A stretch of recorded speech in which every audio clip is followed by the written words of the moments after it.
Pirštais paimkite kuo didesnį raukšlę. tą raukšlę artinkite prie nykščių, o pačius nykščius spauskite į vidų, kad iš viršaus atrodytų kaip C raidė.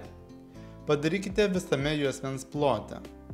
Iš tos pusės, kur stovite, šį metodą padaryti gali būti sudėtinga, tad rekomenduoju pereiti į kitą pusę.